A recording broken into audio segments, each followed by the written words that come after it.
Good afternoon, and I'm joined here today by our Chief of Detectives and the Police Commissioner and Chief of Department because we have a strong person of interest in the shooting that shook our city last week. CEO Brian Thompson of UnitedHealthcare was the victim of a senseless act of violence. Our officers have been working around the clock. Many of them did not go home to pursue this individual. It was crucial that we were able to remove him off the streets of America, and we were going to seek him out no matter where he was at the time. And so this is a strong person of interest. The police commissioner and chief of detectives will go over where we are right now in the investigation. He matches the description of the identification we've been looking for. He's also in possession of several items that we believe will connect him to this incident. How did we do it? Good old-fashioned police work. The chief of detectives and the police commissioner made the decision to release as much of a photo that we had at the time. We sent it across the country, and someone, a McDonald's employee, did something we ask every American to do. If you see something, say something, but most importantly, do something. And they did. And because of that, we believe we have a strong person of interest to deal with this case. I want to now turn it over to the Police Commissioner of the City of New York, Commissioner Tisch.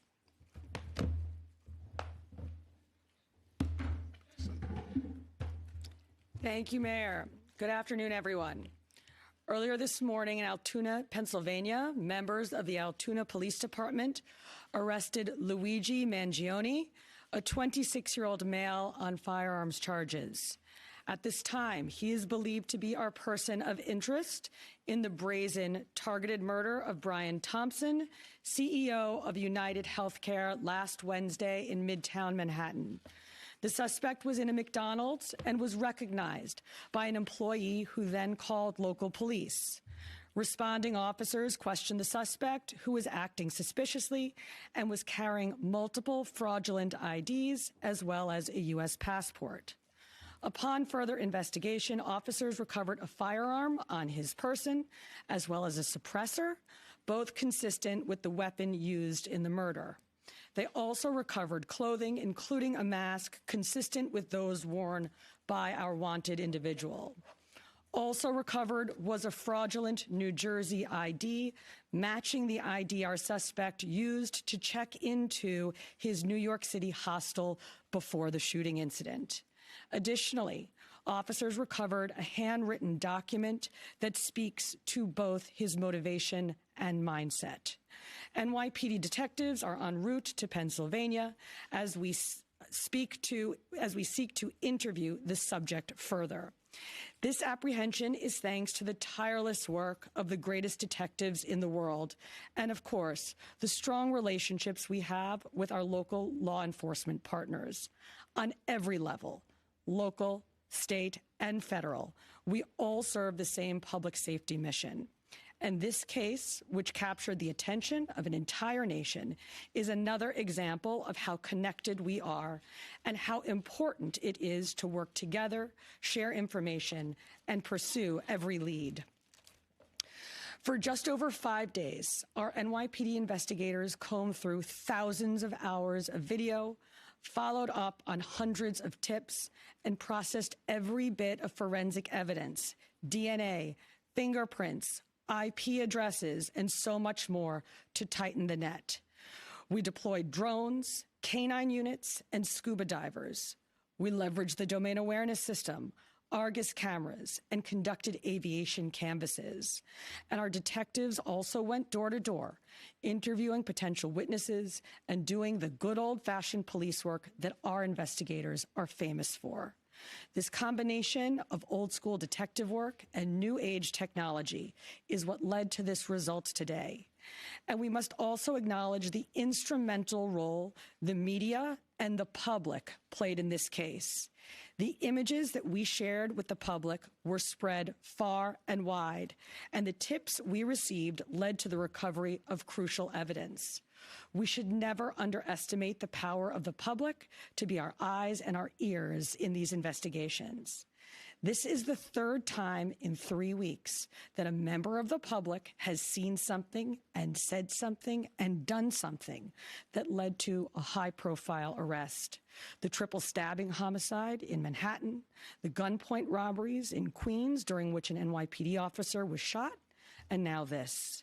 Now, the case will continue through the criminal justice process, and while we are proud of today's accomplishment, we must, of course, remember that a family is in mourning. I want to again extend my sympathies to Brian's family, his co-workers, and all who knew him. Finally, I want to thank the women and men of the NYPD, especially our Detective Bureau personnel, with a strong assist from our intelligence analysts. We also thank the SAC of the FBI's Criminal Investigative Division, Leslie Rodriguez-Bekshies. And I want to commend the staff of the Manhattan DA's office, and especially DA Alvin Bragg. He has been working with us 24/7 on this case, and I am incredibly grateful for his partnership. I'll now pass it along to our great Chief of Detectives, Joe Kenny, who will provide additional information. Chief. Thank you, Commissioner. Good afternoon. As the Commissioner stated earlier, a male was taken into custody today in Altoona, Pennsylvania this morning. He has been identified as Luigi Nicholas Mangione. He's a male, 26 years old. He was born and raised in Maryland. We know he has ties to San Francisco, California, and his last known address was Honolulu, Hawaii. He has no prior arrest history in New York. Members of the NYPD Detective Bureau are currently traveling to Pennsylvania with members of the Manhattan District Attorney's Office to interview this subject. This case was brought to a successful conclusion based on the coordinated effort between numerous NYPD units, including the Intelligence and Counterterrorism Bureau, our federal partners at the FBI, the Manhattan District Attorney's Office, and of course, members of the Altoona Police Department in Pennsylvania. On Thursday, one day after this crime was committed, the NYPD released a photo of the shooter in this case. This picture was obtained by the NYPD during one of their extensive video canvasses.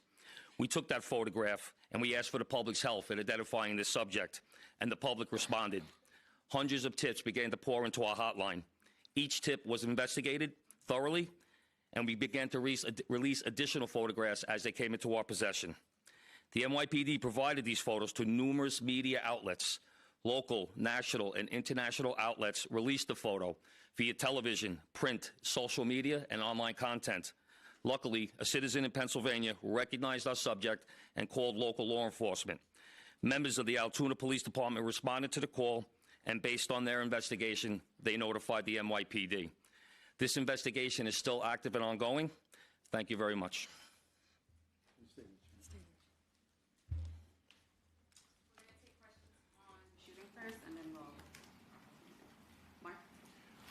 I had a couple questions about the document that he was found in possession with.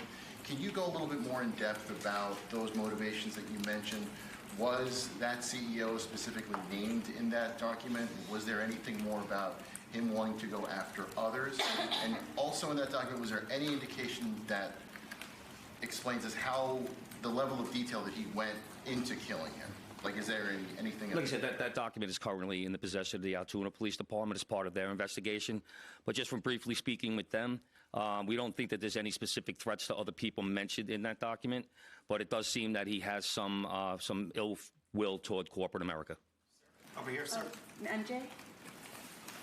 Chief, was the suspect wearing a mask at the time he was spotted in the McDonald's? And also, criminal cases often have a linchpin.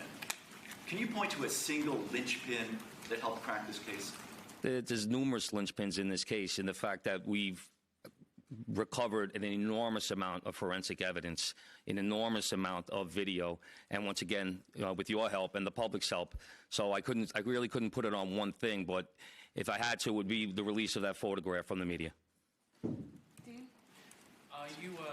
You said he had a passport on him. Do you believe he was trying to flee the country? And also, are you still looking for any evidence in Central Park in regards to the bike? We had divers in the water yesterday. That came up negative results. The passport, we don't believe that he was planning on doing any traveling. At this time, we don't think he, at this point in our investigation, we don't think he was trying to flee the country. The person at the McDonald's, were they buying food? What were they doing at that exact moment? He was an employee at the McDonald's. Right. But what was the suspect doing? He was sitting there eating. Will the suspect be brought back to New York and charged here, and when? We're going to have to work that out with the Manhattan District Attorney's Office in Altoona, Pennsylvania. He's going to be facing gun charges there, and at some point we'll work out through extradition to bring him back to New York to face charges here, working with the Manhattan District Attorney's Office. Anita? Hi, Anita from the New York Post. I was just hoping to get more details on the capture itself. Did he put up a fight? Did he say anything to cops? And we've also reported that he published online anti-healthcare industry rantings. Can you share with us some of the services that he posted on? We're still working through his social media. We're going to do a complete scrub of that. Preliminarily, like I said, he seems that he has some ill will toward corporate America, but that will all come out as part of our investigation. We're not done here. We're still going to be putting this together. We're still going to be working very hard to bring this to a successful conclusion. And the capture itself, did he put up a fight? Did he say anything to police? I don't have that information. Oh, sorry. Can you elaborate on how he got there, the path he took from Port Authority and on the George Washington Bridge to Altoona, PA? Same thing. This just happened this morning. We'll be working, backtracking his steps from New York to Altoona, Pennsylvania. I was going to ask if you knew anything, if you took a bus to Philadelphia first and then somehow got to Altoona. But We're still working on that. We're still working through that. Is there any indication that anybody else was helping him from the inside, as far as tracking the CEO's movements? Once again, we're still working this investigation very hard. It's not at its conclusion yet. That could come out during our investigation, but as of right now, we have no indication that that took place. Chief, did he have any weapons or anything like that with him when he was arrested? He was in possession of a ghost gun that had the capability of firing a 9mm round and a suppressor. Can you get into a little bit about the technical aspects of the investigation? I know you deployed an unprecedented amount of technology. You also activated the Sentry program through Intel. Can you talk about how that is going to play into actually building the case as far as cell phone and all of the other technical aspects of what you've done? In this case, it really came down to technology was the use of drones in Central Park, and really comes down to the video canvas that we did. We used every source of video that we could collect, hundreds and hundreds and hundreds of hours from hundreds of sources, and that helped bring this to where we are right now. The gun is it believed to be the gun he used in the shooting? And there was some talk that it was a veterinarian type gun. Is that accurate? No, as of right now, the information we're getting from Altoona is that the gun appears to be a ghost gun. May have been made on a 3D printer. The capability of firing a 9mm round, obviously that will come out during our ballistics testing. Oliver? Yeah, Oliver Barnes from the Financial Times. Do you have any indication how long this handwritten, is it a handwritten manifesto that you found on the suspect? And then also whether or not he put it online at all? Don't know if it's online. As of right now, it's a handwritten 3-page document. Chief, does he have ties to that area, and was he someone who you knew by name before his arrest? We believe he may have attended college in Pennsylvania, but like I said earlier, he has ties to Maryland and California and Hawaii. And you knew him by name before today? Was his name on your radar? Excuse me? Was his name on your radar? Was he someone who you had been looking into before his arrest? No, we did not have his name prior to today. Does he have any prior arrests? I know there were none for New York City, but is there any prior arrests anywhere else in the country? We have not come across any arrests in the country. Chief, hi, how are you? On two things. On the ghost gun, is it something you're going to be looking into to see if he made it himself and can he make that himself, or would he have to buy the gun the way it was? No, once again, that'll be part of our investigation as we follow up. I mean, obviously he's going to face murder charges, but is there any chance that he could face any other charges because he was targeting the CEO and because of his writings and other things that we're now finding on him? Potentially federal charges or That determination will be made by Alvin Bragg. Yes, what connections does he have in Pennsylvania that you know of, and are they in Altoona specifically? We believe he attended college in Pennsylvania. Does he know anybody in Pennsylvania? Wouldn't be able to tell you that. All right, we're going to take one more question from Shooting Marla, and then we're going to go.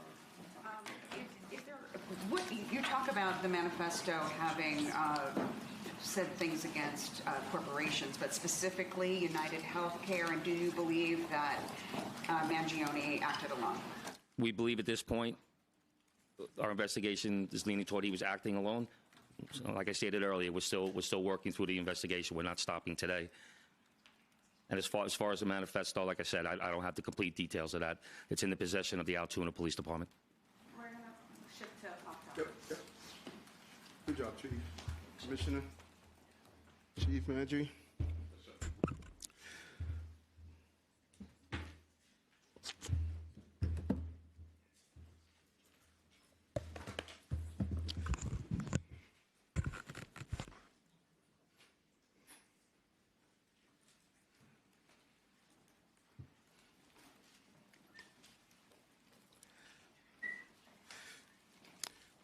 Again, great job by the New York City Police Department. Certain aspects of this investigation and the crime itself is something that we have been zeroing in on. Ghost guns. We have really talked about this since the beginning of the administration. They could be made on a 3D printer, and they are extremely dangerous, and we must do more on the federal level to clamp down on the availability of ghost guns.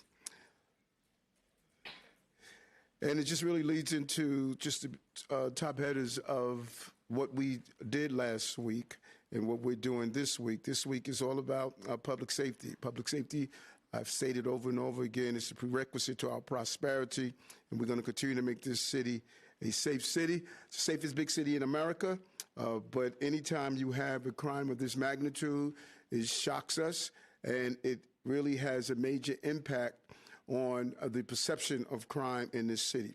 This crime has continued to go down. We're going to continue to do what's needed. Today we announced an Every Block Count initiative, and the blocks that we identified since October, they have not had one shooting or one shots fired job that came over.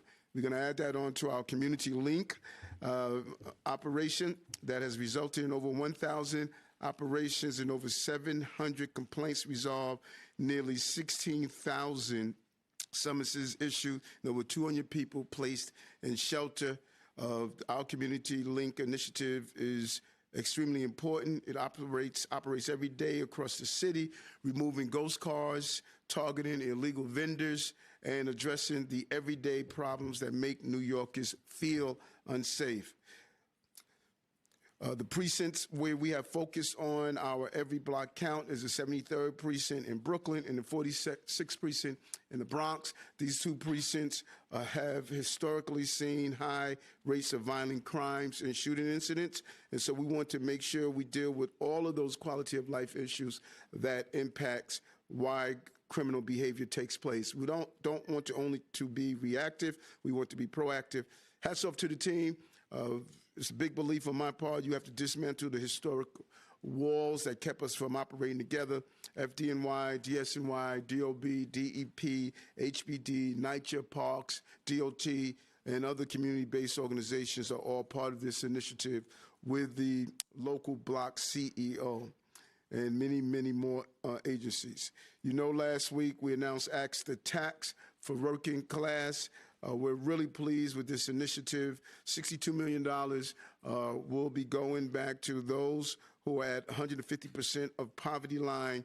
When you add that with our earned income tax credit and the other initiatives that we put in place, it clearly shows how important it is for us to focus on working class, low-income working class people. We really want to thank Senator Leroy Comrie and State Assembly Member Ronise Bichat-Hermelin for carrying the bill. So, Amaris, why don't we open the floor to a few questions? Hi, Mr. Mayor. How are you? Good. Other Good. big news today, Daniel Penny was found not guilty of the killing of Jordan Neely. I wanted to get your thoughts on that. And then another question. Last week on our morning show, you left the door open seemingly to rejoining the Republican Party. I wanted to know why you didn't say you're a proud Democrat. Do you find issues with your own party? First, as I stated when this incident first happened with Jordan, that's my son's name. And so, these incidents that happen in the city is not only professional, but they're personal, and we take that with us. Jordan should not have had to die. And I strongly believe, as I've been stating, probably from day one, we have a mental health system that is broken. When you have someone repeatedly going through that system, that's a signature of failure. And we need help in Albany and in the city council. We can't sit back and mourn the loss of someone that is caught up in this system when we're not taking the action every day. But a jury of his peers heard the case, saw all the facts and all the evidence, and made a decision. And I joined DA Braggs in stating that I respect the process.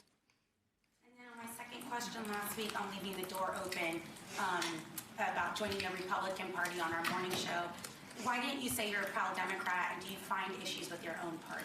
No, it's amazing how things take legs and create their own creative writing style. I never stated that I was not running as a Democrat. I ran as a Democrat as a senator, as a borough president, as a mayor, and I won. I'm running as a Democrat. I was on Channel 11, and they asked the same question. I said the same thing. I am true blue, but I'm also a true blue-collar mayor. And the American people in general, but specifically here in the city of New York, they're tired of this squabbling after campaigns are over. I don't think anything is more infuriating than while you are dealing with everyday crisis, people are having an intellectual conversation of parties. When I took office as a police officer and as an elected official, I pledged allegiance to the United States of America. That's what I said on your show. And how did I run wild? That's just the nature of the creativity that comes from your industry. I ran as a Democrat, I'm going to run as a Democrat, and I'm going to win as a Democrat like I did the last time. Good to see you. How are you? Not too bad. How are you doing? Good, good.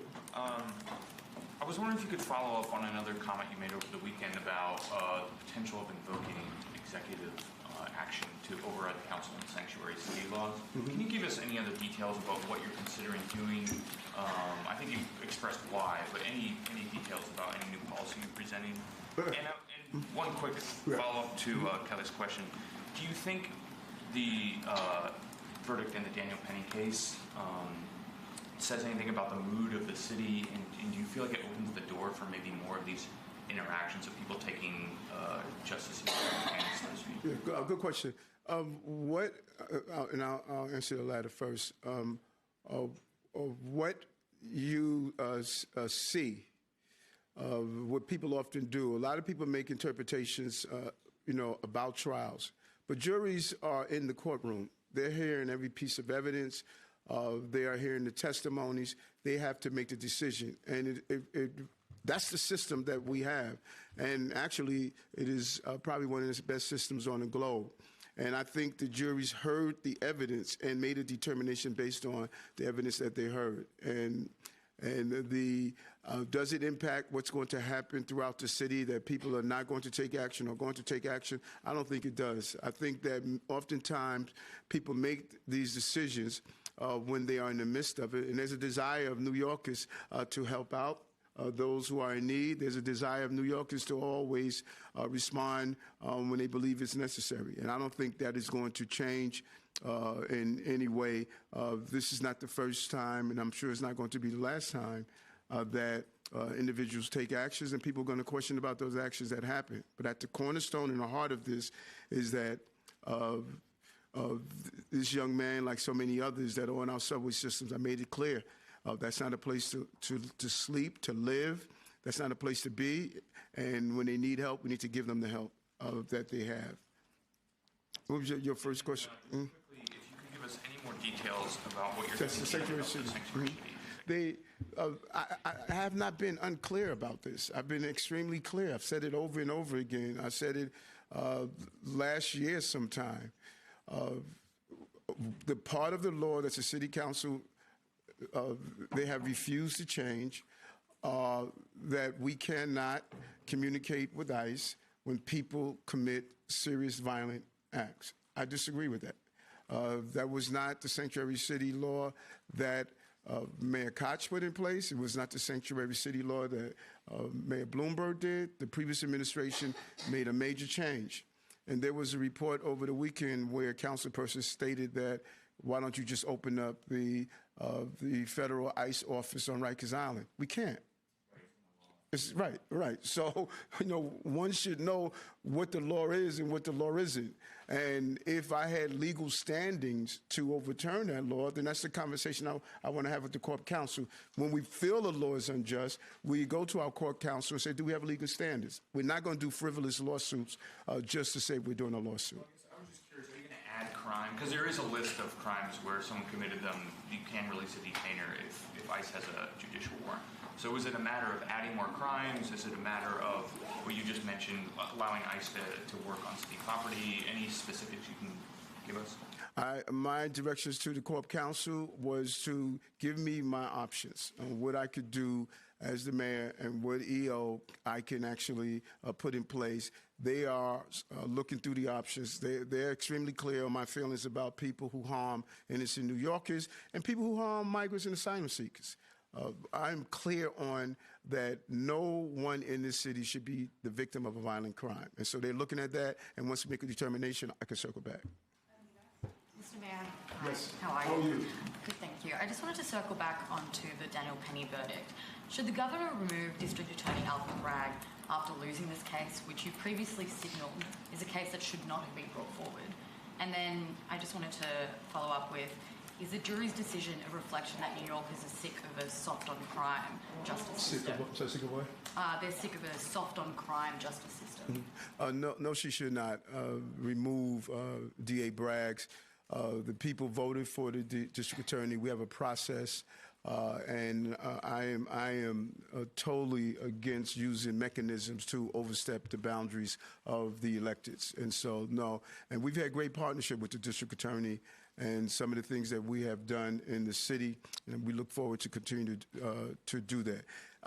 New Yorkers have always been tired of things that allow people who commit violent acts to be part of a revolving door system. I talked about this over and over again, that we need to deal with those who are repeatedly dealing with carrying out violent acts and those who need help. 18 to 20% of those who are on Rikers Island have severe mental health issues. 51% have mental health issues. That's why my call of using one of the 4 jails that we're opening to turn it into a state-of-the-art psychiatric facility. We could do a better job, and we could do better resources, and it can't be waiting until these incidents happen, then everybody stands up and says something's wrong. We need to stand up before something happens. Hi, Mayor. How are you, Emily? Good. When you meet with Tom Homan this week, Yes. Are you planning to talk with him about migrants who are living in the shelter system? And do you plan to express anything to him about the threats of deportation, about your concerns about people who are here who are law-abiding? We're going to have a host of conversations, but at the root of my conversation is how do we secure our border. I want to share some of my strategies. We need a real decompression strategy. It's important to go after those who are committing serious crimes, particularly those dangerous gangs that have come from Venezuela, and now we're finding them on the streets of our country. And I'm interested to hear his ideas on how we're going to go about that, and I'm excited about the conversation. Chris? Thank you, Mr. Mayor. How are you? On the Daniel Penny verdict, too, I understand you're saying you respect the process. I'm just wondering if you think this is the right verdict. You said last week that you wanted the jury to reach the right verdict. You also said last week that Mr. Penny did, quote, what we should have done as a city in his interaction with Jordan Neely. I'm just wondering if you can elaborate a little bit on what you meant by that on a totally different issue. There was a mayoral forum over the weekend specifically about housing where 3 candidates committed to, quote unquote, freezing the rent, more or less directing the rent guidelines forward not do an increase next year. Is that something you would support? And if not, why? And on these mayoral forums, you didn't show up to this one. Are you going to show up to any of these, or why do you keep skipping? Yeah, first, do I think it's the right verdict or the wrong verdict? The jury made their decision. I respect, like the DA, I respect the process. And that was the process. And what I was saying about we should have been standing up for those passengers. That's what we should have done for the city. And standing up for those passengers mean address the mental health crisis we have in the city, and not just wait until incidents like this happen. And determination of him that he stood up, rightfully or wrongfully, that came in front of the jury of his peers. What was your second question? The mayoral forum over the weekend. Yeah, we got many forums that are going to take place, and what I've learned when I was campaigning, a lot of people talk about the ideas of what they can do, what they want to do. One thing no one can say, I did it. All the things that I said, for the most part, that I was going to do, from dyslexia screening to reducing tax on low-income New Yorkers to bringing down crimes to high-speed broadband for NYCHA residents to investing in foster care children to do tax incentives for low-income New Yorkers to turn around the unemployment rate. I can give you the whole list. So what they're doing is wishful thinking. I put the team together to make it happen for housing conversion, and I'm happy to hear that they all have woke up and realized we have a housing crisis, and now they're coming up with visions. But it's starting from the fact we had the most comprehensive housing reform in the history of the city. That's what we got to remind everybody. And all those who are running that are elected already, the question should be, where have you been? So if you had all these visions before, don't wait until you decide to run for mayor. We're doing it. And so good luck to them. And I'm looking forward to some of the forums and some of the debates. I'm looking forward to them because I have something to run on, not just a dollar in a dream. But specifically freezing rent, is that something you would support for the RGP? Mr. Mayor, so this morning the City Council and the Public Advocate filed a lawsuit over your suspension of the local law 42, I believe, the solitary confinement bill. I'm just wondering what your reaction is to that, they're trying to prevent you from suspending that law. And it would be played out in courts. We just have a difference of opinion here. First of all, we don't have a sanctuary city. I mean, we don't have a solitary confinement, and I don't know why they keep saying that. We don't have a solitary confinement. And I'm not a hard guy to figure out. I made it clear over and over again. Public safety. And I don't go to Rikers Island just to, have a photo op. When I went on Thanksgiving Day, it was to talk to the correction officers and the inmates. It was to walk through and see, are we making progress? I've been on Rikers Island more than any mayor in the history of this city. And my job is to make sure correction officers are safe, the civilian employees are safe, and inmates are safe. 80% of those who are assaulted on Rikers Island are assaulted by other inmates. And I need to make sure that they're safe. And the way the law was written, it jeopardized their safety, and we took necessary steps after communicating with the Corporation Council, and the courts will make that decision. Yeah, Mayor Addams, with the CEO shooting, there was a constant stream of updates, surveillance images, Crime Stopper alerts, TV news spots, requests for information from the NYPD. But I wanted to ask you about the killing of a migrant teenager last week in the financial district. A group of men attacked him and another migrant after reportedly asking him whether he spoke English or not.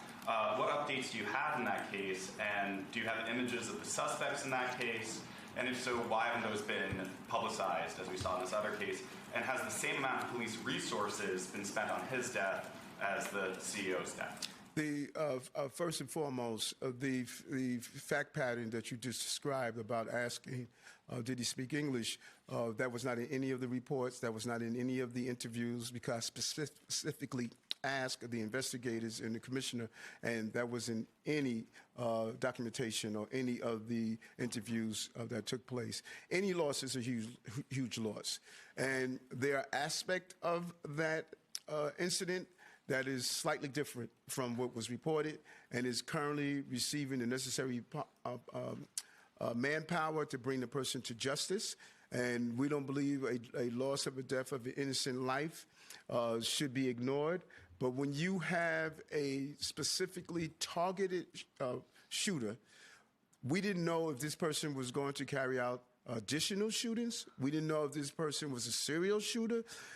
We didn't know what we had. We knew we had to take him off the streets of the city. So the urgency was not so much that was he a CEO in comparison to someone that's a low-income New Yorker. No, it's not.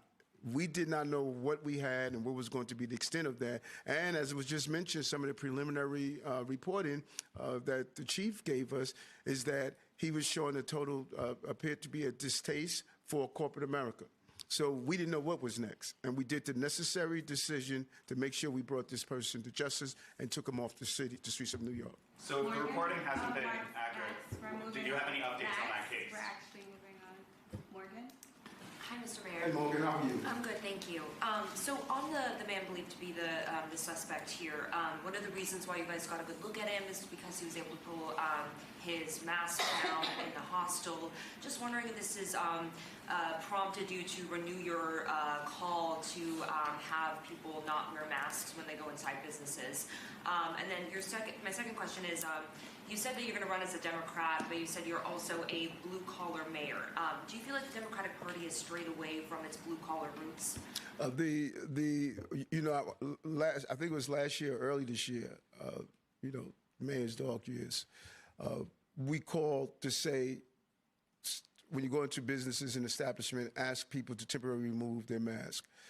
We can close these cases in hours when if everyone will cooperate and just say temporarily pull down your mask. You don't have to permanently take it off, but once you get that video, once you get that picture, then you are in a good place. And we're going to ask our Uber, Lyft, taxis, all of them to act the same. When you get inside someone's taxi, someone's cab, someone's for hire vehicle, you should have that person pull down their mask so you can see who they are. And many of our vehicles have cameras inside. That would assist us greatly to apprehend the person involved and send the information across the country. And so I will continue to advocate a very smart, simple way of having a great tool for law enforcement. And we're going to continue to do that. The second question, you said that you're going to run as a Democrat, yes. But the Democratic group, yeah, right. No, I think that we are not doing a good job in speaking to working class people, and I've said this over and over again, and I said it pre-election that our conversation is and must be, as what we've attempted to do in this administration, from housing to bringing down the cost of child care to all the other initiatives. We wanted to speak to working class people, and that's what I hear from working class people every day. And while they are hurting, they don't want this intellectual conversation that I believe the party started to do. You look at what we did here in New York. The minority leader in Congress, Hakeem Jeffries, was able to secure many of his seats here because those candidates were having a working class people conversation, and that's what I think the party needs to do.